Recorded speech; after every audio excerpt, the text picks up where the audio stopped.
relates to this other gentleman, the probability of paternity was determined to be 0.00%. He's not your biological father. Get the medic. Get the medic. Someone call the medic, please. I wanted to get married to him. Like I said, I've been with him since I was 18. I love him. Any man I ever talked to know that I love him, okay? I wanted to have a son. I wanted to get married. He didn't want to give it to me. He didn't want to settle down, okay? Yes, and I got it. And obviously ain't no man gonna be included in it because I haven't tried to even get into a relationship because I know I'm still hung over him. What does she have to Wait, do with my another girl pregnant? Yeah, she didn't tell me until she found out she was pregnant. Yes, Your Honor, that's how it happened. How the heck I'm gonna know she's Facebook, pregnant and how I know she you was was dating her? pregnant. November 17th, you admittedly had sex with Mr. Khan that morning, Yes, Your Honor. but had sex with the other man that evening. Yes, Your Honor. You are Case 1, 19 years. That's how long Mr. Wheat carried the belief that a piece of his life had been stolen. For nearly 2 decades, he was convinced that his daughter had been kept from him. Now, in a courtroom filled with tension, he stood determined to reclaim the role he believed was his by right. Wheat, you filed your case because you claim you've been robbed as a father. You are desperate to prove to the defendant that you fathered her 19-year-old daughter, Sierra Sloan, and once you want to make up for lost time. Is that correct? Yes, Your Honor. Across from him, Miss Kreider kept her composure. She had heard his arguments time and again, but she knew that feelings alone could not rewrite history. Once, she too had hoped Mr. Wheat was the father, but hope, she reminded herself, could not replace truth. Ms. Kreider, you say, as much as you would like the plaintiff to be your daughter's biological father, facts are facts, and he isn't her dad. Is that correct? Yes, Your Honor. At the center of it all sat Sierra, the young woman both sides claimed in their own way. For 19 years, she had carried unanswered questions, never fully sure of her identity. Today, she was promised clarity at last. Ms. Sloan, you say you are the victim in this paternity chaos and deserve to know who your dad is. Yes, Your Honor. Mr. Wheat's voice cracked as he recalled the milestones he had missed. The first words, the first steps, the birthdays, and school moments that never included him. He spoke of an imagined life where his daughter grew up with his love and insisted Sierra was rightfully his. Mr. Wheat, you testify that you were robbed as a father. Explain. Yes, Your Honor.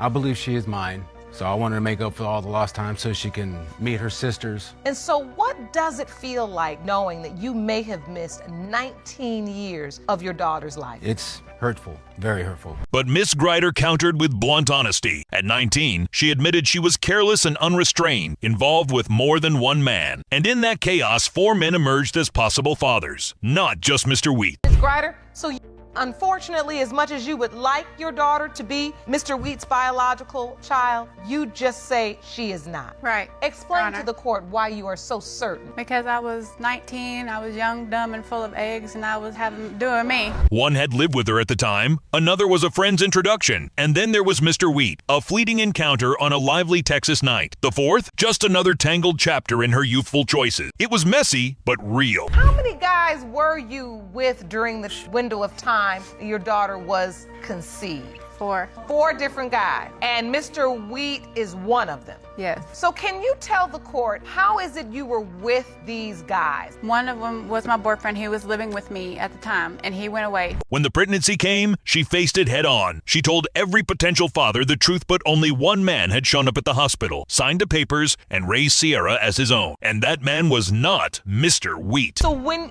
Sierra was born, you were there. Yes, ma'am. I was in the doctor. Signed the birth certificate. Yes, ma'am. You named her. Yes, ma'am. After a Chevy truck. See, that wasn't me. Still a beautiful name, Sierra. So, Mr. Wheat, I see your emotion here. I see your face because as I talk about all of these memories and naming her and all of this. For Sierra, the weight of uncertainty had lasted too long. Raised under her mother's care and the man who claimed her, she longed for fact. She deserved to know her real father, and DNA was about to give her the clarity she craved. Mr. Wheat, you are not the father. The results came cold and undeniable. Mr. Wheat's years of certainty crumbled in an instant. He was not the father. The man who had stepped up from the beginning remained her legal and biological parent. Yet before the case closed, the judge turned to the second test, ensuring every question was put to rest. It has been determined by this court, Mr. Kreider, you are not the father. Case 2, a heated paternity battle unfolds over a 10-month-old boy named King. For Miss Lockage, this case isn't just about biology, it's about responsibility. She is convinced that Tidwell is the father, and she's tired of him dodging his role. Ms. Lockridge, you've dragged the defendant, Mr. Tidwell, to court because he has refused to acknowledge your 10-month-old son, King. You are 100% sure he's the father and claim today's results will prove your case. Tidwell, however, isn't convinced. He paints their history as nothing more than casual encounters, not the committed relationship she describes. The pregnancy announcement, he says, blindsided him completely. Tidwell, you say you were never in a serious relationship with Ms. Lockridge and you were stunned when she told you she was pregnant. The timing leads you to suspect that baby King's father must be another man. According to Miss Lockage, Tidwell hasn't contributed a single diaper or outfit for the child. She even points out the irony he gave the baby the name King, yet refused to step up as a father. Tidwell pushes back, hinting that another man could be the real dad. Tell me about Mr. Tidwell's relationship with your son. Your Honor, Mr. Tidwell does not have a relationship with my son. The only time he's actually seen my son is when I've made it a convenience for him and brought him to him. That means traveling 4 hours on bus, driving 2 hours on the car to drive to him. He hasn't helped with diapers. He barely helped with any clothes, and it hurts. It's frustrating. He named my son King. The courtroom quickly becomes a stage for conflicting timelines. Lockage swears they dated for at least a year, while Tidwell insists it was 6 years of on and off flings. Then she drops the detail she left town for 2 years and had another child, sparking even more doubts. So take me back to this relationship. I want to understand all There this. was no relationship. Just, what, casual sex? Yes. We were on and off for 6 years. We were together for my understanding, how he led me to believe I was single or I was with him in a committed relationship for at least a year. And then I was my side, my personal opinion. We were together for a year. When asked how Tidwell learned about King, his answer stunned the court. No conversation, no phone, call just an ultrasound, and a note left on his bed. For him, this cryptic reveal only deepened his suspicion. You said she's done some things that make you feel like you weren't the only person she was sleeping with at time I wasn't, King was conceived. Tell the court. She has another guy that she was sleeping with, not personally, but we weren't. There was nobody else. We weren't Snoop, I'm not gonna drive. I'm not gonna ride the bus 4 hours. We were not take in a 3 serious buses relationship to come or sleep no with you type if I of- got. Tidwell accuses her of pinning another man's child on him. Lockage counter, saying she stayed quiet out of fear of his reaction. She didn't want an argument breaking out in front of his brother, so she took what she thought was the safer route. You leave the ultrasound picture in the note. You agree to Oh, that? I totally did because he invited his brother over. His brother was there. That's the sole purpose why I did not tell him I was pregnant. This is how you react. I'm not fixing to have this reaction in front of your brother when I find out I'm finally pregnant. I finally get something from you. She also describes the lengths she went to for him. Long bus rides, constant messages, even recordings of their baby's heartbeat. But when labor came, she endured 36 hours alone. Tidwell shrugs it off, claiming he was busy with work and unsure the child was his anyway. During that time, is he participating at all? Not at all. Not at all. He didn't care about. I texted him when I was every doctor's appointment, all my weight gains, the weight changes. I even sent him voice recordings of the heartbeat, all that, like the works. When I had my son, I was in labor for 36 hours, completely by myself, to the point where the nurse that was with me. The judge then turns to Deborah, Tidwell's mother, hoping for clarity. But as expected, she sides with her son. Even after Tidwell admitted to being intimate with Lockage, his mother stood firmly behind him. Mr. Tidwell's mother. Yes. What do you believe, ma'am? Do you believe this is your grandson? She is very obsessed with my son. I am not obsessed. I was in love with him. All she talked about is how much she wants to be with him and how she's got a prayer closet at home for him. Now, after all the accusations and emotional testimonies, the moment of truth arrives. Is Tidwell really baby King's father? Or has Lockage been waging a fight against the wrong man all this time? The DNA results hold the answer. Are not his father. Case 3, Mercedes Henderson always believed Walter Henderson was her father. She carried his last name, grew up under his roof, yet felt the sting of distance. Unlike her siblings, she never received the same warmth, and the unease lingered. Ms. Henderson, you claim that you believed Mr. Henderson was your biological father, but at the age of 15, Mr. Rycraw claimed he is your dad. You are doubtful and have opened today's case to get the truth. At 15, a new name emerged, William Ryraw. He wasn't just a shadow from the past. He was certain of his role. William carried himself with conviction, insisting Mercedes was his daughter without a shred of doubt. Mr. Rycraw, you say you know beyond a shadow of a doubt that that Ms. Henderson is your daughter. You are here with her mother's twin sister, who claims that she too is certain you are the biological father. Is that correct? Yes, ma'am. When they met, William felt an instant connection. To him, it was as if he had been reunited with family he'd lost. He embraced her with the certainty of a father, but Mercedes needed more than emotion, she needed facts. Start with you. How has life been without knowing who your father is? It's lonely.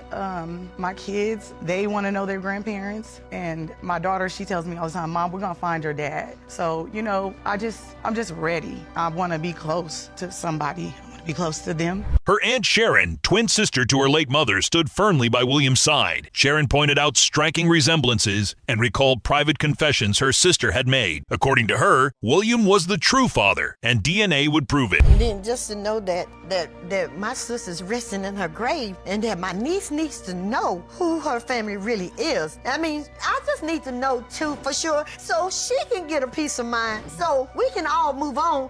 But the point is, either way it goes. Walter, however, had his own story. Married to Mercedes' mother at the time, he always doubted her pregnancy. She had left for Arkansas and returned expecting a child. Instead of demanding answers, Walter chose silence while keeping Mercedes at arm's length. Or you assume this is my baby. She was pregnant before she left. Well, Your Honor, actually, when I talked to her, I told her, if it's the girl, it's ours. It's the boy, you gotta go. Oh, so you had an inkling. You had a suspicion. That it wasn't mine. Are you on the birth certificate? No. He never sought a test, never confronted the truth. He raised her, but as if bound by duty rather than love. To Mercedes, he was a father in name only. Still, the past had a way of resurfacing, and the truth could no longer be buried. My sister, when it comes to telling the truth on certain things, they'll beat around the bush. And like she didn't answer him when she came back, she didn't tell her the truth either. Why do you think your sister didn't tell the truth? Why had her mother hidden it? The answer was tangled in secrecy. She'd been involved with both men her husband Walter and William, the secret lover. Sharon admitted she had known all along but stayed quiet to protect her sister's reputation. Relates to this other gentleman. The probability of paternity was determined to be 0.00%. He's not your biological father. Medic, get the medic. Someone call the medic, please. Now the moment of truth arrived. Either Walter or William would be confirmed as her father. If Sharon was right, Mercedes' life would change. Forever Walter could lose the daughter he had claimed, and William might finally gain the child he had longed for. Mr. Henderson, you are not the father. As the judge prepared to read the results, all eyes were fixed on the paper that carried decades of unanswered questions. Mercedes had waited her entire life for this moment. At last, the truth was about to break free. It has been determined by this court. Mr. Rycroft, you are not the father. You are there. I'm so sorry. Case 4 for Monica Myers. Life had been one long mystery. A child should never have to wonder who their father is, yet she had lived under that shadow. 13 different names, 13 possible fathers, and not a single clear answer. Ms. Myers, you have brought your mother, Ms. Madrigal, to court today because you claim she has no idea who your biological father is. You say your mother gave you a list of 13 possible men, and you are hoping to determine who your father is today. Inside the courtroom sat two men, both summoned for one reason. Either of them could be Monica's father, or perhaps neither. For Monica, though, this day was about more than bloodlines. It was about finding peace. You admit to having a laundry list of potential fathers, but hope today answers your daughter's lifelong question.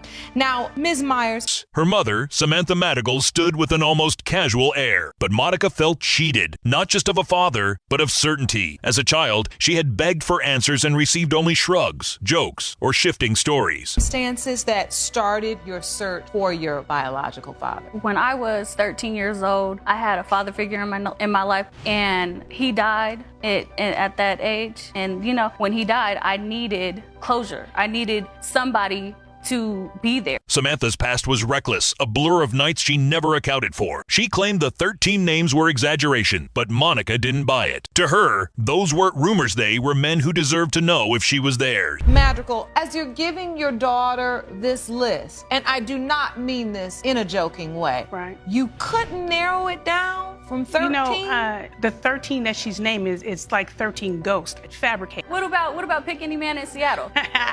To Samantha, this search was unnecessary. She believed she had been a good mother and that her husband had filled the fatherly role. But Monica's longing was different. She needed to know the truth of her origins. Came from, I don't know nothing. Came from me. Yeah, I Doesn't knew matter. you're half of the Doesn't family, matter. but that's only half Nobody the story. else matters. That's Can't only no half man, the story. Can't no man raise me better than you can, even though it doesn't even matter. You so raised me? save it. You Save raised it. me? Oh, I raised you. No, you didn't. I raised You weren't Monica, even there. stop So it. anyways. Ms. Stop it. Myers, you claim that you left home when you were 15 years old. Yeah, I did. One of the possible fathers, Keith McCraney, entered with his daughter at his side, a smirk plastered on his face. He joked about their encounter, saying it lasted only 3 minutes, yet those minutes might have changed everything. Mr. McCraney, thank you for coming to join us and submitting to the paternity testing. I want to ask you first, you do know Ms. Myers' mom, Ms. Madrigal. Yes, I did. Please state how you met her. You know, we got together. She came over. She told me she thought I was sexy, whatever, good looking.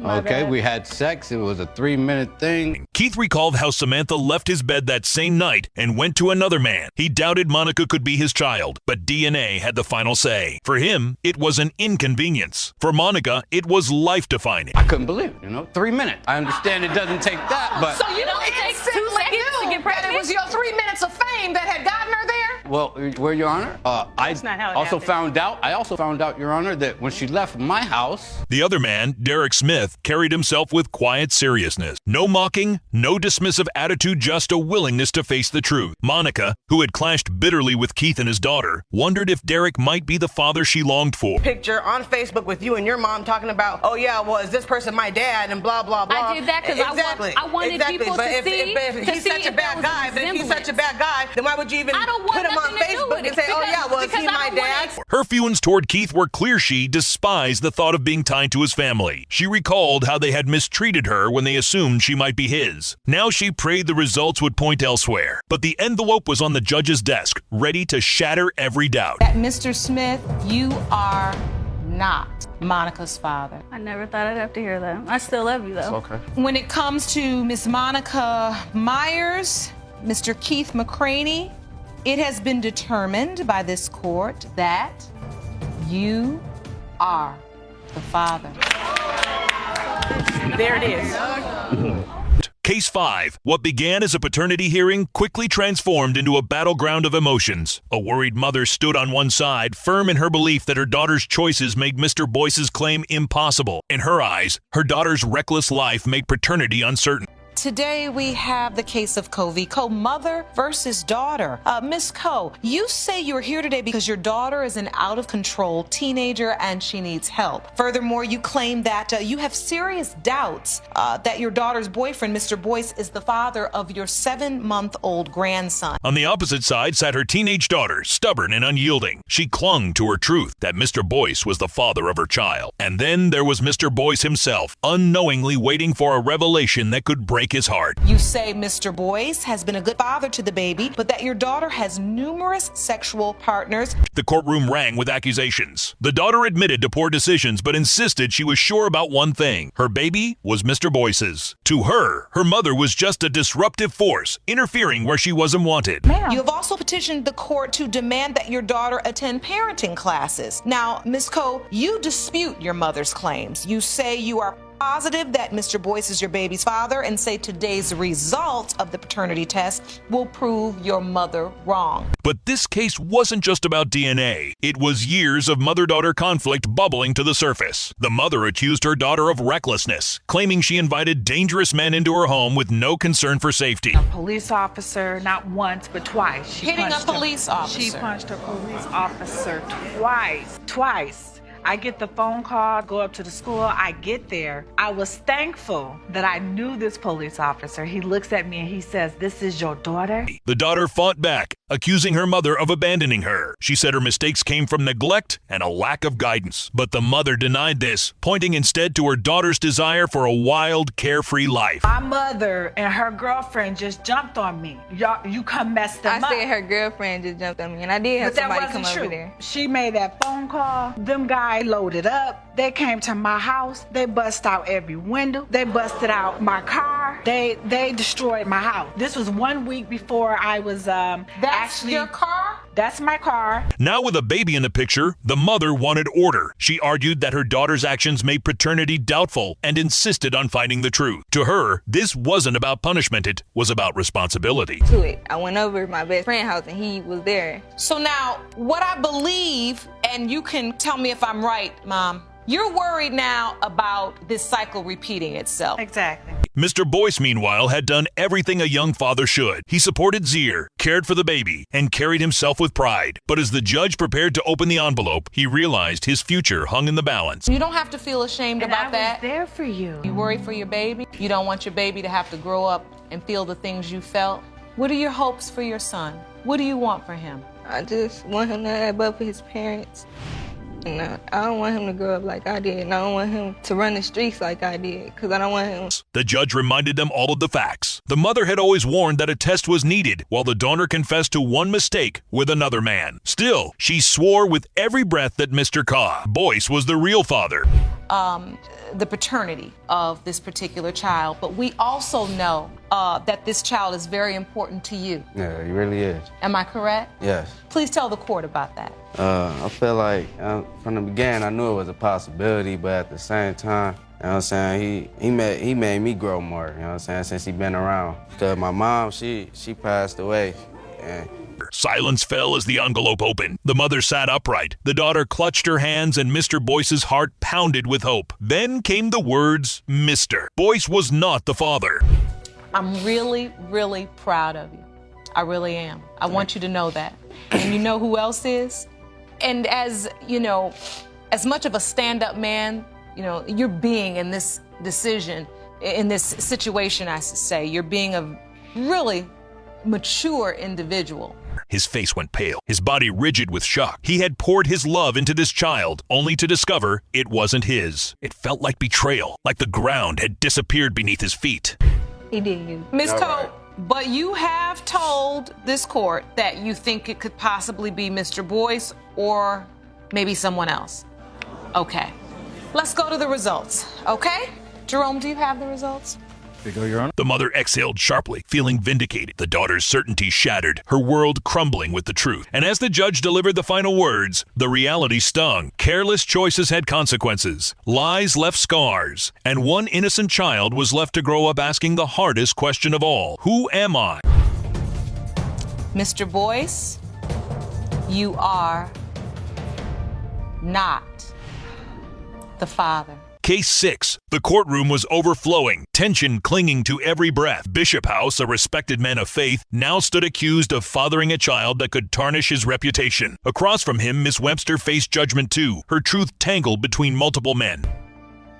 Good day, everyone. Mr. House, you're a church pastor and bishop who may have fathered a child with a woman who's 28 years younger than you. Yes, Your Honor. Outside, Miles Jones waited completely unaware that his name had been dragged into this storm. For Bishop House, the case was about honor. For Webster, it was about answers. For Miles, it would become a life he never saw coming. Ms. Webster, you admit you were involved with 3 different men during the time you conceived your daughter, including Mr. House. Yes, Your Honor. Now, the second possible father you've identified, Mr. Miles Jones. House arrived certain he would clear his name. But when Webster revealed she had been with not 1, not 2, but 3 men during conception, his confidence faltered. Scripture gave way to scandal, and suddenly his halo looked cracked. And he's currently waiting outside of the courtroom. Yes. So, Mr. House, first explain to the court, how did this all start between you and Ms. Webster? It started with me leaving an assignment that I had in Jacksonville, moving to Buffalo, New York, taking on a new assignment as a pastor. I'm a bishop, but I'm also a traveling pastor. Their story began in Buffalo. House had been a traveling pastor, seeking comfort after personal loss. Webster was there, and in her, he found more than a listening ear. Soon, Bible study turned into late-night encounters that crossed sacred lines. I think that,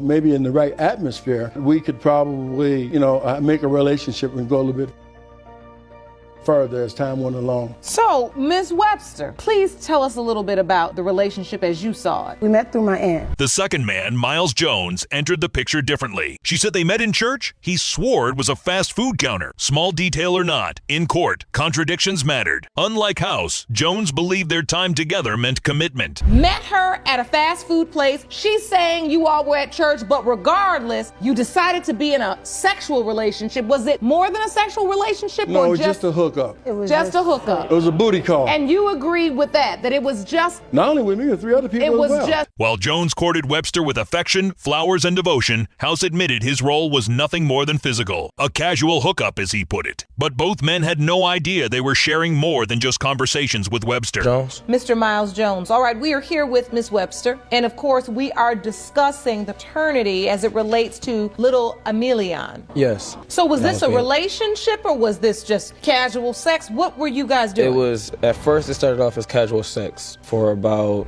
Jones's world shattered when he learned about House. Betrayal cut deep. He thought he was the only one. But still, when Webster revealed her pregnancy at 6 months, Jones stepped up. He gave money, time, and even gave the child his name. What happened, Mr. House? So you just up and left town? No. In fact, I hung around for several weeks, even after my assignment ended, and I never got a phone call from her. So the point is, you left the window open. If she really wanted to reach you, she'd be able to find you. She would be able to find me. So now question, when you left town, did you know she was pregnant? I had no idea at all whatsoever. She never told me she was pregnant. House, however, vanished. He claimed ignorance, insisting no one told him about the pregnancy. Yet Webster's aunt had found him through church circles, forcing him to confront the story he thought he had escaped. Exactly. So when the auntie called me and told me, immediately I called. So hold on, Mr. Miles Jones, I want to figure out what was happening with you at this time. So you find out she's pregnant. Right. How? I came over on a regular hookup to go meet up with her. We was gonna go out. That call, just a month ago, dragged him into court. And now, 3 lives hum on the slip of paper in the judge's hand. For Jones, it was the validation of years of sacrifice. For House, it was his reputation on trial. Testimony here,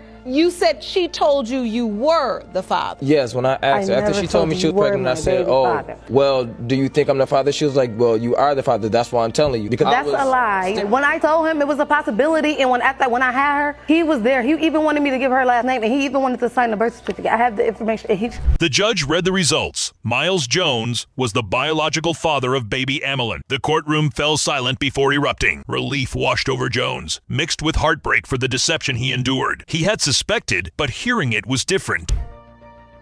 I want to know who my baby father is. Why not call you and let you know? Saying, and there's another possible guy as well, too. Remember here, she's triple playing. Let's look at it for what it really is. She's tricking. She's sleeping with this guy, sleeping with me, sleeping with somebody else. If she was happy. House staggered, his confidence shattered, gripping the podium for support. His denials, his image, all undone in seconds. Webster sat quietly, accepting the weight of her choices. And as the courtroom emptied, one truth lingered. Secrets don't stay buried, they rise. And when they do, they shake everything. Mr. Miles Jones, you are not her father. Mr. House, it has been determined by this court that you are not her father.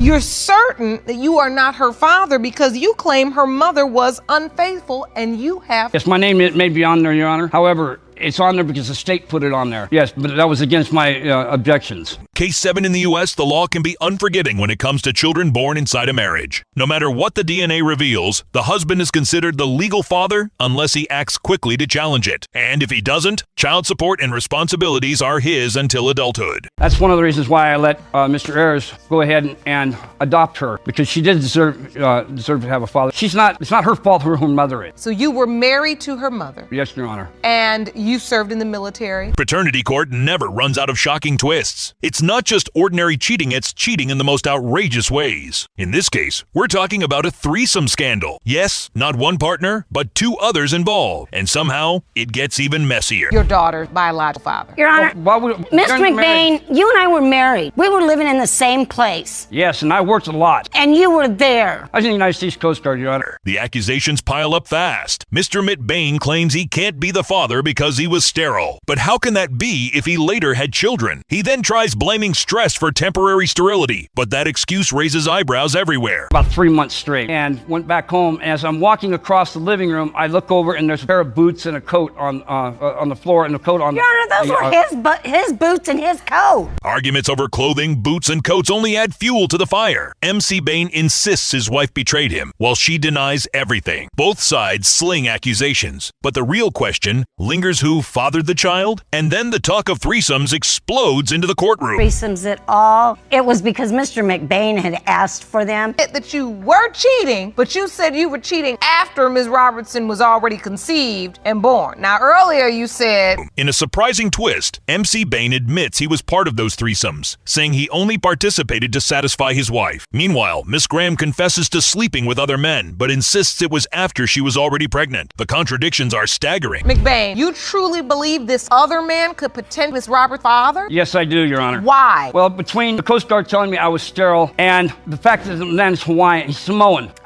Then comes one of the strangest claims, yet McBain decides he's an expert in racial features. He argues the child looks Samoan, even though she appears white. His bizarre theories on skull shape and race leave the courtroom stunned, exposing prejudice rather than proof. Anything you've heard thus far, does it make you think any differently? Do you... No, because I look like him. I'm built like him. Well, the part I'm having trouble with, Mr. McBain, is... Now, with years of chaos laid bare, the focus shifts back to the child. Graham maintains the baby is unquestionably hers, while MC Bain clings to the belief she belongs to someone else entirely. But the truth doesn't hide. Forever the DNA results will reveal everything. Mr. McBain Sr., you are not her father. Miss Robertson, how do you feel? Are you all right? So, Miss Graham, you've been very sure. Case Aide Miss Webster grew up believing without question that Mr. Smith was her dad. But now, after years of certainty, she feels that her true father might actually be Mr. Ware. And how did she come to this realization? Through prayer at church. They always kind of had something against me. I heard a relative say that that's not none of your father. So I started questioning. I asked my mom, I talked to Mr. Smith, like, why are they? This revelation has turned her world upside down. Imagine living 4 decades under one truth, only to have it shattered in an instant. And now she must face both men, side by side, as this painful mystery unfolds. And I never really started putting things together until the blood type wasn't the same. And I'm looking in the baby book, and there's relatives of Mr. Ware's family that signed in. When I was born, they bought gifts. Things only get stranger from here. Relatives of Mr. Ware even wrote in her baby book, a gesture that suggests they believe there was a real connection. But if that were true, why didn't Mr. Ware step forward years ago? What explanation does he have? The time when her mom and I were dating, she was in between 2 cities, Louisville, Kentucky, and Dayton, Ohio. And she would spend months there and months here. And during that time... Let's rewind the clock. Back when all this began, Mr. Ware was just 16 years old. If you wondered why he looks so youthful today, it's not magic, it's simple math. The real question is, what exactly went down during that time? Yes, I was there when her mom was pregnant. As a matter of fact, we continued to date at that point. I remember times being with the mom and rubbing her belly and just always there to support her. Despite knowing his girlfriend had cheated, Mr. Ware chose to stand by her during the pregnancy. That kind of loyalty is rare, especially when a man believes the child isn't his. But now imagine if the DNA test flips the entire story around. I knew who he was, but he didn't know who I was. I just been praying, that I find out who my father is. There's things in my life, there's roadblocks and stumbles I've been going through. There's things that goes and knowing who my father is one of them. And I came to the Lord. I went to the altar. They had altar call. Miss Webster, however, isn't relying on science alone. She claims that prayer led her to believe Mr. Ware is her father. It's a bold stance, but what if the person standing there had been someone else? Would she have said the same thing? And he's a spiritual person. Did you know it was her? Did you know it was Miss Webster, this baby? I did not. That you knew before she even left the womb? Did you know? No, I did not know at that time. Mr. Ware, being a man of faith himself, doesn't buy into every sign. He maintains that the child's mother directly told him the baby wasn't his, and that's the version of events he stands by. If anyone disagrees, he says, let them bring proof. I know what Miss Webster may have told him, that he wasn't the father, but I believe in my heart when Miss Webster left Louisville to move back to Dayton, Ohio, that she left her pregnant. How is it that as the cousin, you know more But now, suspicion clouds the air. If Miss Webster's mother had reasons to lie back then, suddenly her prayer doesn't seem so far-fetched after all. We've seen mothers bend the truth in this courtroom before just to hold families together. Was this one of those cases? September the 17th, which means that she had to be conceived either late December or January of 76 or late December of 75. I was in the United States Army, stationed in Fort Hood, Texas. Really? So right there, she was born September the 17th. Finally, the weight of it all lands. Mr. Smith admits he stayed in the picture even knowing he wasn't the biological father. That kind of sacrifice is rare. Now, after years of confusion, the courtroom braces for the DNA results to reveal who Miss Webster's true father really is. Has been determined by this court. Mr. Smith, you are not her father. Are you surprised? Hurt? Yes. Surprised? No. Always. Always, sweetie. He give me $30 probably every blue moon. And that ain't helping taking care of no kid, okay? Okay, well. So why do you keep having him? You 27 years old. Young and dumb. In love with the wrong person. Like I said, I've known him for 10 years. Your Honor, when I met her, she didn't have nothing. I took her, she had never And she still don't have nothing according to you, so what does that say about you? Right. And she got all your babies. No, stop over-talking me. Case 9. This case kicks off with fireworks. Miss Bryson openly admits she was seeing other men, but still insists Mr. Macy Carroll is the father of her child. Naturally, Mr. MC Carroll isn't buying any of it and calls the claim ridiculous. Ms. Bryson, you have dragged the defendant, your ex-boyfriend, Mr. McCarroll, into court today because although you admit to having sex with more than one man, you are here with proof that Mr. McCarroll is the father of your 18-month-old son, Zylan McCarroll. Is that correct? Yes, Your Honor. Mr. McCarroll, you have no choice but to believe that another man is Zylan's biological father. Unlike most women who enter this courtroom trying to present themselves as flawless, Miss Bryson doesn't bother. She admits her life isn't a clean story, but justifies it by saying she's engaged. Her logic may be shaky, but at least she owns it. Everywhere he goes, he meets someone, and he always sleeps with them. Everywhere he goes. It's not true, Your Honor. What is true, Mr. McCarroll? I could see all this coming, and I tried to deter or avoid her from getting to this How did point. you see all of it coming, and what is it? I could, this situation where we got another beautiful young black woman that don't know who her kids' fathers is. At one point, MC Carroll starts sounding almost like a revolutionary, fighting for his dignity. His words carry conviction, almost poetic. But the problem is, Miss Bryson has no interest in being saved from this situation. My mother on the phone, I can't read a book without getting put out, cursed out. Your Honor, when he did find a job while we was together, I was supposed to bring his lunch in for him. I called him, he didn't answer, and I know him. Anytime he don't answer the phone, it's a woman involved. And sure enough, it was. And then, he pulls out something truly strange, blaming his lack of education on Bryson stopping him from reading a Rick James book years ago. Seriously? If that's his excuse, then he's got a lot more to explain than a missing paternity test. And we got into it about that situation. And How do you know that was a girl anytime I bring, currently slept with? I talked to her. He was telling her she upstairs sleep with the baby. When I get a chance to get out, I'm gonna come over and we gone. I don't know where and you got that story. I want to take a lot of It's always, I'm stupid, I'm dumb, I don't know nothing. Like he over here talking now like I'm the bad guy.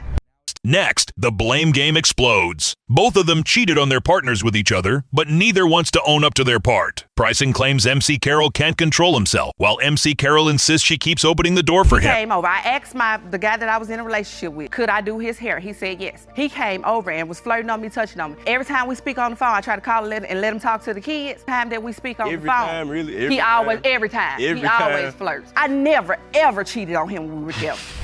The truth is, neither comes out looking good. Cheating is cheating, no matter how you dress it up. And instead of pointing fingers, maybe both of them need to admit they crossed the line and face the consequences. I wanted to get married to him. Like I said, I've been with him since I was 18. I love him. Any man I ever talk to know that I love him, okay? I wanted to have a son. I wanted to get married. He didn't want to give it to me. He didn't want to settle down, okay? Yes, and I got it. And obviously ain't no man gonna be included in it because I haven't tried to even get into a relationship because I know I'm still hung over him. Still, it's clear Miss Bryson fell hard for MC Carroll. Whether or not he is the father, her feelings are obvious. But May Carroll seems more interested in chasing multiple women than building a real future with her. I took a test at the doctor and he told me I wasn't pregnant. So he scheduled me for an ultrasound on my... The next week I bought one just because and I was pregnant. And I bought 4 more and they also came out positive. And during that time frame that I slept with Mr. McCarroll, And science doesn't lie you. He had unprotected sex during the conception window. Then yes, he could be the father. But if another man was also in the picture at the same time, the paternity could swing either way. We slept together also on April the 26th. That's the day that I split up with him. All right. Yes, so ma'am. April 26th, other guy. But I'm so bad, though. Miss Bryson, that's just 2 days before you Ma'am, said you I slept with Mr. understand that. McCarroll. I understand that. Yes, ma'am. At the heart of it, Bryson seems determined to tie her life to MC Carroll, no matter the cost. She's willing to bend truths, overlook flaws, and push for her fantasy. But when the DNA results at the courtroom, only one truth will matter. Perkins, you are not the father. In the case of Bryson versus McCarroll, Mr. McCarroll, you are not father. Man, case closed. I ain't got no more to say. Say no more. So you did have sex with the other guy, but you used protection. That's what she says. I don't know. That's what I did. I don't gotta lie on myself. Man. So no we reason here why. today for a reason. Things because happen. she is Either you lying. the dad or because you're she not. is a liar. That's the reason we here today. And Exactly, because you a problem is- liar, you need to step no, up pretty listen, much. I don't want to take care of another man's child. You want to take I care don't- of the children Yes, I that's do. yours. Yes, I You don't do. take I care of love him. I yourself. love that So little don't boy, sit and here you and know take- that.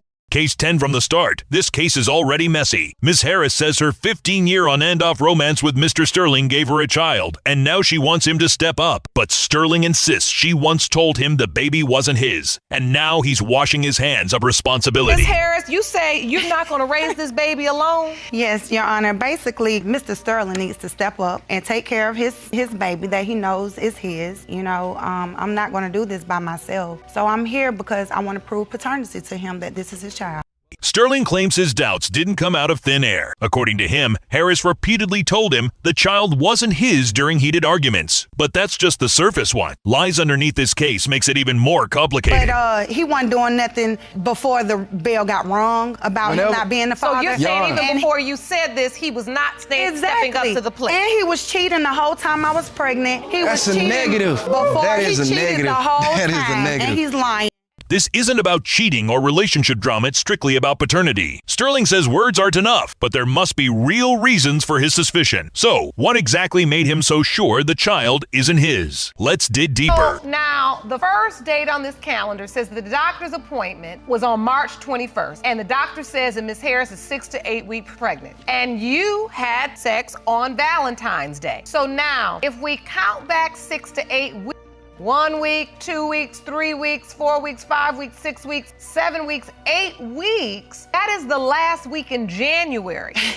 Harris's rebuttal is unusual. She blames the doctor's pregnancy timeline. She insists that an 8-week estimate could have actually been 6 weeks. While rare, medical mistakes do happen, so maybe she has a point, or maybe it's just another excuse. She told me that it was another guy who could be the baby's father. It broke my heart. In the First heat of all, of an that's argument. a lie. What happened? We had an argument, and she just brung that up. I don't know if she was mad or what, but whatever What it happened? is, Tell me the story. it implanted doubt in my head. What happened? She said, "Don't worry, you not my baby's father anyway."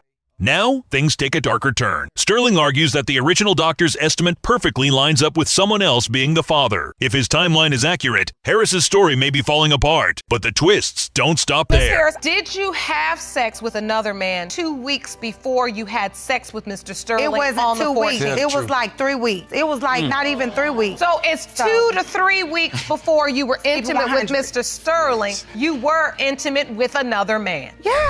Harris pushes back hard. Yes, she admits she was with another man, but she swears protection was used. In her mind, that rules him out completely. But in paternity court, the smallest doubt can flip the entire case upside down. Yes, responsibility, Your Honor. And Ms. Harris, you believe he's avoiding responsibility. He avoiding responsibility. Let me tell you something. Whether my son is or is not his, he don't take care of himself or the one that he knows is his. But now you just said whether your son is or isn't his. So do you have doubt? No, I don't, Your Honor. I know he my baby daddy. I know this.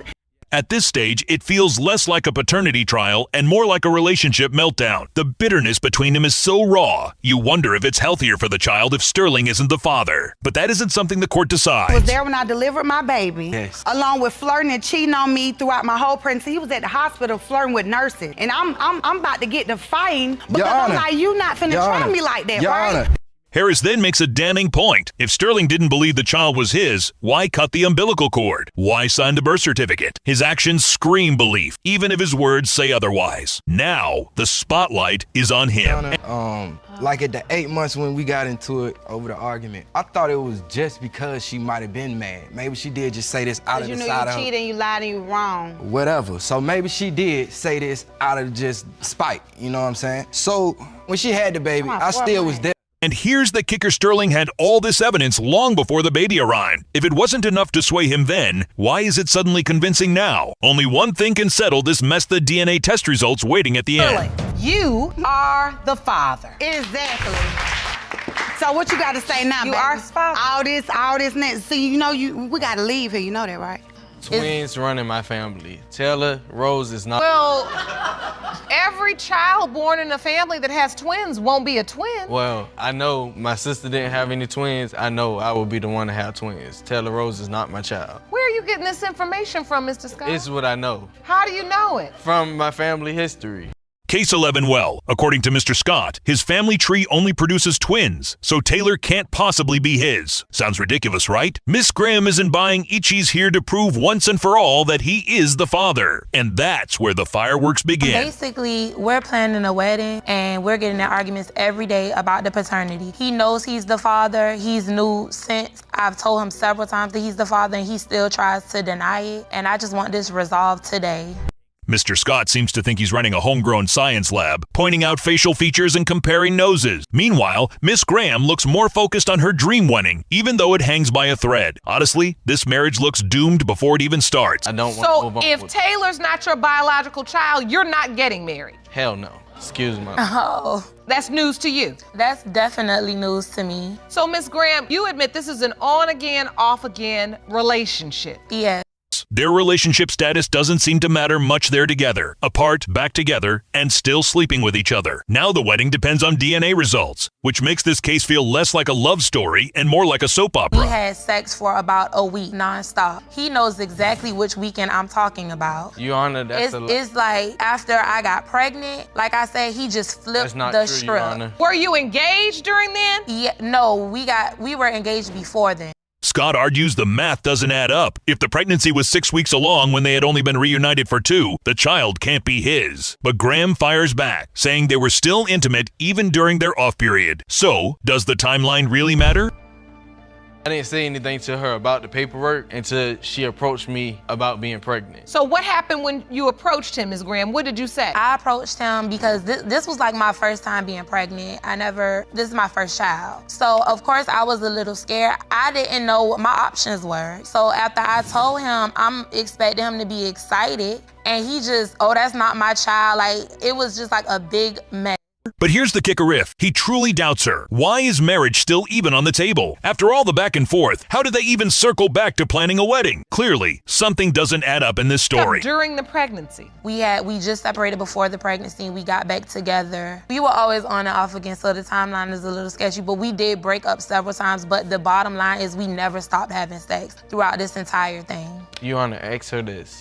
Then comes Graham's surprising confession. She admits she delayed revealing her pregnancy because she wasn't sure if she'd keep the baby. That hesitation only adds fuel to Scott's suspicions. And honestly, who could blame him for questioning things at this point? Was there someone else that you were dating or seeing? Not before I was pregnant, no. But after you were pregnant, there was? Yes. So who were you with when you gave birth to Taylor? He came up to the hospital. He caused a dramatic scene. What happened at the hospital? He cursed me out. He said how he was never going to sign that birth certificate because my daughter wasn't a twin.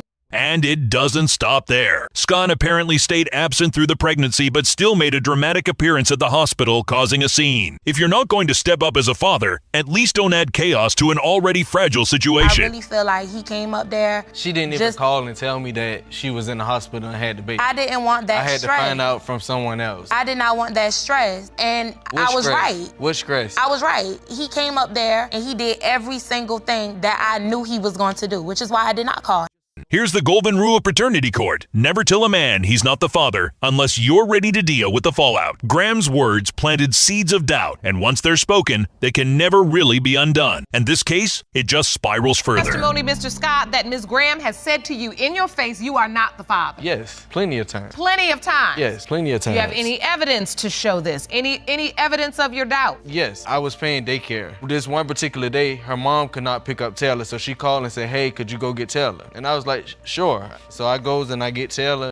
Now, all the drama, timelines, and accusations come down to this final moment. Is Scott really Taylor's dad, or is another man the biological father? The only thing left to decide this stormy case is the DNA test result. Mr. Scott, you are not the father. Thank you, Your Honor. I already knew I wasn't. Jerome, can you go see if you can try to get Miss Graham? Could I speak with her for a moment? No, just let her have a minute. Let her have a minute. Yes, ma'am. Ms. Walker, you have petitioned the court for a DNA test and want to prove that the defendant is the father of your 13-month-old son, Bentley. You admit that there was another man, but hope Mr. Khan is Bentley's dad. Is that correct? Yes, Your Honor. Case 12? Wow. This story takes a wild turn from the start. Miss Walker is trying to prove that Mr. Khan fathered her child. She admits there were other men involved, but insists Khan must be the dad. The twist? Mr. Khan hopes it's true, yet his doubts run deep. Important to me because I want the best for my son. He deserves the right to know. I feel that Jerry is the best choice. So you are admitting that there are other possibilities? Yes, Your Honor. And Mr. Khan has developed a relationship with your son? Yes, they have a very good bond. From the outside, the bond between Khan and the child looks undeniable. He lights up around the baby, and it's clear he wants that role. But Walker admits her choice of Khan isn't just biological, it's emotional. She believes he's the better man, regardless of the truth. What kind of relationship is this? We were in a committed relationship for 6 years. We had our problems, and we wound up parting ways for 3 years. And another guy came into the picture. I found out that he was unfaithful to me, and Jerry, he's always been there for me. He's always been my rock. Here's the shocker. Walker wasn't cheating on Khan. In fact, Khan was the other man. She was with someone else at the time and sneaking around with him. And no matter how people spin it, cheating leaves nothing but damage in its path. You find out you're pregnant when you go back? Yes, Your Honor. Who do you tell? The other man. And what was his response? He was happy. At this point, he didn't know that I had been with Jerry. You submitted a calendar to the court. I'd like to review that. So you go to the doctor on January 12th. Yes, Your Honor. They tell you are 9 weeks pregnant. Yes, Your Honor. Things get stranger. Walker calls Khan her soulmate. Yet right after breaking up with him, she went running back the same night to a boyfriend who had already betrayed her. Then she ended up sleeping with that man too. Confusing? That's an understatement. November 17th, you admittedly had sex with Mr. Khan that morning. Yes, Your Honor. But had sex with the other man that evening. Yes, Your Honor. 2 men in one day creates the perfect storm of uncertainty. Walker admits she knew paternity would be a question mark from the start. Still, she chose to stay with the other man during her pregnancy, even as doubts lingered about who the true father was. Did he sign the birth certificate? Barely, but yes.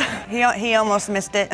Barely signed it? What's that mean? He had left me at the hospital the day after I gave birth, and I didn't hear from him until the next day when I was being discharged. That decision complicates everything. How can the other man fully commit when Walker openly says Khan would be the better father? Maybe that's why Khan has stepped up so strongly, trying to fill that role for the child. And now the court has to unravel it all. This whole time I've been with the other man. The other man has been involved, but me and him don't have a great relationship, and every time I leave him, Jerry's who I go to. Jerry's always been there for me. Are you two hoping to make this relationship work? Yes, Your Honor. Yes. I feel like we're a family. I really do. These results will tell me where I need to go from here. If DNA ties the baby to Khan, the path seems simple. Walker returns to him, and they attempt to rebuild. But if the child belongs to the other man, the entire future shifts. Will Khan still want to stay involved, or will he walk away? There's been times where Bentley's been playing, and whenever the light hits his back, it almost looks like he might have it. And so you think your son, Bentley, may potentially have scoliosis? Yes, I've heard it might be hereditary.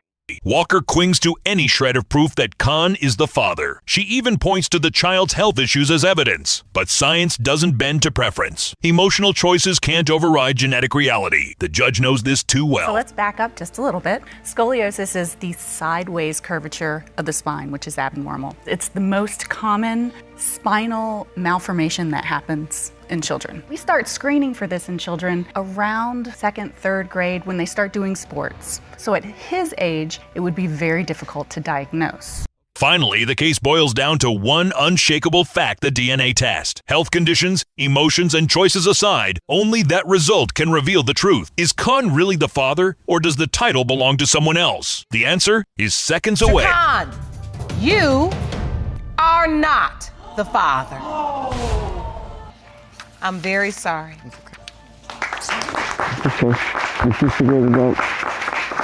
I'm very sorry. It's okay. I know that was not the result either of you wanted. No, no. Ms. Lyde, you say that for 26 years you have known only one man, the defendant, Mr. Ellis, to be your biological father. And you're devastated that he is claiming you're not his. Yes, Your Honor. Mr. Ellis, you say that Ms. Lyde's mother was unfaithful during your 7-year relationship and that you are certain you are not Ms. Lyde's biological father. You are here to prove that in court and to clear your name. Yes, Your Honor. Case 13 from the very start, Miss Led reveals that her childhood was anything but stable. She says she bounced from one foster home to another, never really knowing what family felt like. For 26 years, though, she held on to the belief that Mr. Ellis was her father. And so you're saying you were in a relationship with her mother? Yes, I was. And it was a sexual relationship? Yes, it was. And it was a sexual relationship where you did not use protection? Yes, Your Honor. However, what you're saying is her mother also was having sex and intimate relationships with other men during that time? Yes, Your Honor. But Mr. Ellis tells a completely different story. According to him, her mother was living a reckless lifestyle, constantly involved with other men during their relationship. The shocking part? He doesn't actually have evidence to back up those claims. I gave her the papers. They garnished my check. Mr. Ellis, explain that. You had a DNA test already. Yes. Explain. When I was away, her mother called child support on me. They came and took the DNA test. You got the results back? I got the results back. It was 99.9 that I wasn't the father. So I showed her the paperwork. It seems the truth might rest in the mother's hands. Mr. Ellis insists that he once took a DNA test, and the results proved with 99.9% certainty that he was not her biological father. That, he says, is why he cut off child support payments. The honest DNA test got was from her through juvenile court, but they never showed to court. So you, juvenile. bottom line is a DNA test was performed, yes or no? Yes. What were the results? They say in the court 99% yes. Yet, Miss Led disputes that narrative. She states that a test was indeed done, but the outcome was the exact opposite going. Mr. Ellis was in fact 99.9% her father. Clearly, someone is not telling the full truth. Lied. It's not that. I'm not trying to accept people who you. I think you're a beautiful person. Your mother should have told you and quit lying to you. You deserve the truth. I do deserve the truth. I'm feeling angry. I'm feeling really mad. And you have the right to be. What are you feeling? I feel like, because me, I'm a mom, and I feel like if you are old enough. Miss Led stands firm, though. She says she loves herself regardless of the outcome, but what she really wants is the truth about who her biological father is. Even her mother seems unsure of the answer. Oh, your father, so you find your real father. I feel like that's why I called the courts. I deserve That's why I called the courts, because you deserve the truth. In your court papers, Ms. Lyde, you said that you made difficult and unfortunate choices with men because of this absence of a father figure, the relationship with your father. In court, she admits she too has made poor decisions in her relationships, and she blames it on not having a father figure. She feels abandoned, and that lack of guidance shaped her mistakes. She grew up close to her little brother, almost like twins, but still felt incomplete. As a little brother, that she and the little brother were like twins, and the grandmother, Miss Lyde Sr.'s mother, brought the baby over in the house behind mine every day for a week and said, "This is her brother. I want her to know her."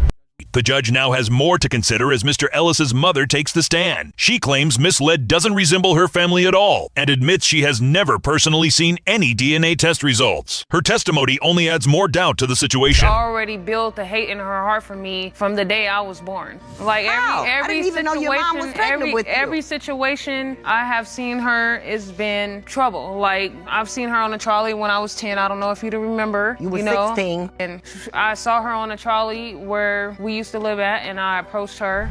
For Miss Led, those words sting deeply. She believes that Mr. Ellis's mother never accepted her from the very beginning. In her eyes, she has always been treated like an I outsider. don't need anybody to feel sorry for me at all. Because at the end of the day, I'm blessed. I just want to know the truth. But the DNA test told it already. Let it go. Let it go. She's lying still. I haven't saw anything yet. You have to understand, Mr. Ellis, her point is she's been told her whole life you are her biological father. You say you had proof that she was not, but she hasn't seen the proof. And here we are, with a pile of conflicting stories and emotions. Everyone has their version of the truth, but none of them line up. At this point, only the official DNA results can finally bring clarity. Mr. Ellis, you are the father. Whoa! I knew it! Yes!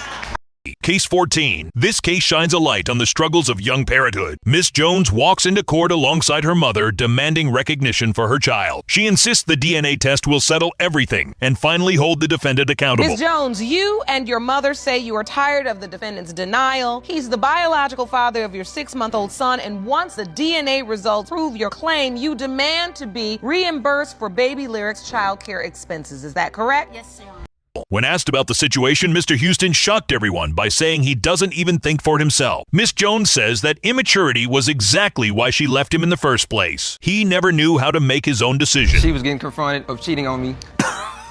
But I ain't never cheated on him. I have never cheated on him. But once his family had him believe that I was the one who was cheating on him. And it was mainly you and your husband. You're right, because me and my daughter were catching text messages coming through your phone. What text messages? You were answering what text the phone. messages? The back and forth doesn't stop there. Mr. Houston and his mother argued that the real reason the relationship ended was because they accused Miss Jones of cheating. From there, it was nothing but heated arguments and constant shouting. I don't know why they got there. When you two were dating, were you dating anyone else? No, I was with him. I was faithful to him. So you broke up around prom, the time right before prom? A week before prom. When did you find out you were pregnant? I found out June 3rd that I was pregnant. But here's the puzzling part. Why did Miss Jones wait 8 months to reveal her pregnancy? That long delay raises questions, leaving space for doubt and suspicion about the story she's telling today. You said it was between her and your son? Yes, ma'am, because it's so much drama going on. When you call somebody 8 months pregnant and say, hey, I just found your number in my old phone, so hey, you guys are too much drama. I didn't want to tell you I was pregnant. Her explanation is that she avoided telling them because Mr. Houston's family is too dramatic. She claims she wanted peace during her pregnancy. Yet, here she is in court, facing that very drama she says she wanted to avoid. Wait, another girl pregnant? Yeah, she didn't tell me until she found out she was pregnant. Yes, Your Honor, that's how it happened. How the heck I'm gonna know she's pregnant? How I know you was dating her? Pregnant, all of a sudden the phone call came. Yeah. Because you know these. Yeah, so like I just psychologically. And you 18 years old. Dating her. The shouting continues, and it's clear both families play a role in this chaos. The most surprising part is Mr. Houston's mother downplaying everything, even though her son already has 2 women pregnant at the same time. Your Honor, I asked for DNA multiple times, more than 3 times, because I already knew that me telling them at 8 months that I was pregnant, I already knew it was probably going to be like some denial. So I offered the DNA test. And then the mom was like, So why did the coworker say somebody else was the baby daddy? What coworker? Manager said. The manager. The manager Your said, Honor, oh, you're one of the guys that she's claiming to be her baby daddy. Adding to the confusion, Mr. Houston's mom insists that her son might not be the only possible father. She mentions a rumor from a store manager who allegedly told them Miss Jones named other men as potential fathers. You are now Mr. Houston's girlfriend, and you also have a child together. Yeah. You're working, a co-worker told you something about Miss Jones. Am I correct? My manager did. What did they say? He seen Nigel come in and he said, is this the dude that dated Nakisha? And I said, yeah, that's him. Things get messier when Mr. Houston's girlfriend confirms hearing the same rumor. But the question is, why would a random store manager involve himself? The whole claim feels shaky and unreliable. It's not about the timing, it's about the multiple men you were sleeping with. Yes, ma'am. What other evidence do you have that would suggest that Miss Jones was sleeping with more than one person? When she broke up with my son, she dropped him for another gentleman to go to prom with. When we were actually in the car with her, she answered the phone. There was a gentleman on the other line. She acted like she did not hear it. Miss Jones pushes back, saying none of them ever cared enough to see her child. Judging by their behavior in court, she might be right. They don't come across as people eager to be in the baby's life. Ready for your prom. You should be getting ready to go on to college. Figure out what you want to do with your life. Where are we now with this? Now we've got 2 children. Miss Hasty's had a baby. You have a baby. Miss Hasty, is Mr. Houston involved in your child's life? Yes. Now, Mr. Houston says he wants to take responsibility for his girlfriend's child, but hasn't stepped up for Miss Jones's baby because he isn't sure of paternity. That uncertainty is about to end. The DNA results will decide once and for all. Houston, you are the father. Boom! Miss Jones. Case 15, Miss Upshaw arrives in court dragging along 4 children she believes might not belong to her son. She claims her daughter-in-law lived recklessly and insists DNA tests are the only way to know the truth. The case takes off on a wild note. Ms. Upshaw, you have petitioned the court for DNA tests on 4 of your daughter-in-law's children. You say you have serious doubts because your son married, and I'll use your words, a loose woman who is rumored to have multiple lovers, including an old man whom she used for money. Is that correct? Yes, Your Honor. The courtroom gasped when she made that accusation. Miss Mason, the mother of the kids, fired back, calling her husband nothing but a mama's boy who never defends his own household against his mother's interference. Well, let me just ask you, Miss Mason, is this an outfit that you would wear, say, if you were going out with Mr. Mason on a date or something? No, Your Honor. This was clothes that I took at home. And wear to the club. Now, I never wore it to the club, but I will wear it to the club. You will? Yes. Okay. So, since I met her, it's been nothing but drama, promiscuity. To be fair, Miss Upshaw wastes no time shaming Miss Mason's lifestyle. She openly mocks her clothing, hinting that no respectable wife should dress that way in public. Her words sting, but also fuel the argument. Young lady and him took it amongst. They said I found out they was married on Facebook. What? Jerome, hand me that. They didn't answer the phone for me for 2 weeks. This is my what? friend brought a Facebook post that was posted on Facebook. A young lady that I know brought up to my house said, your son married. But why we gotta tell her everything? Me and her not together. Me and her son are together.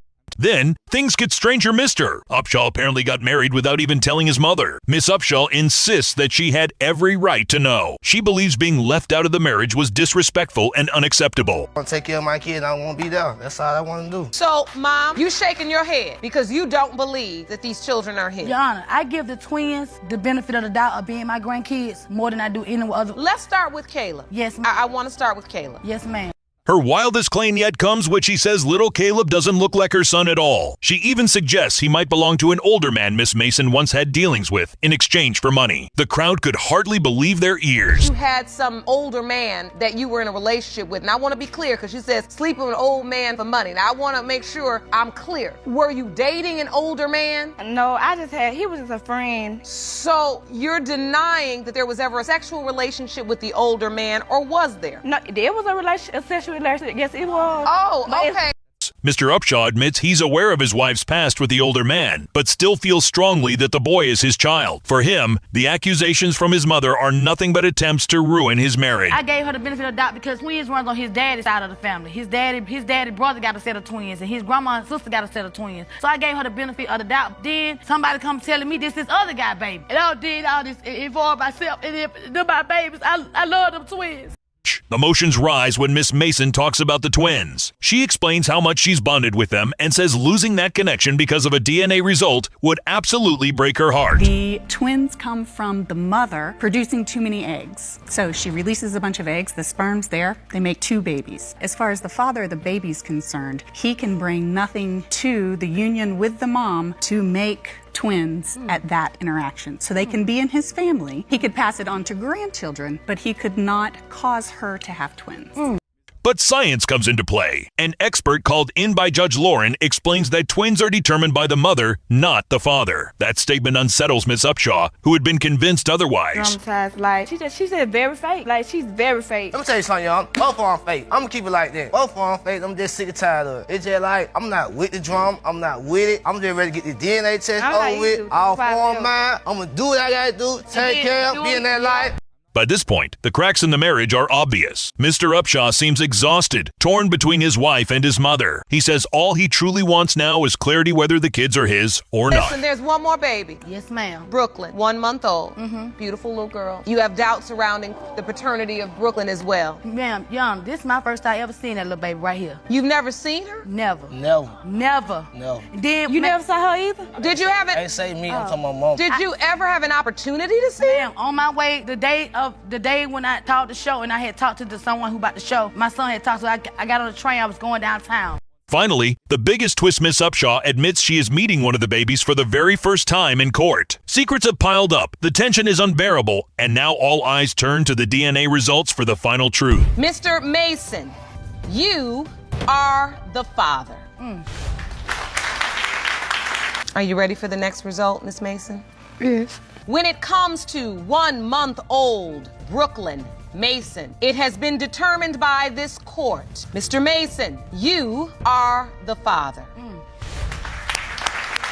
When it comes to 2-year-old twins, Carrie and Kawan Mason, it has been determined by this court, Mr. Mason, you are the father. Woo. Yes.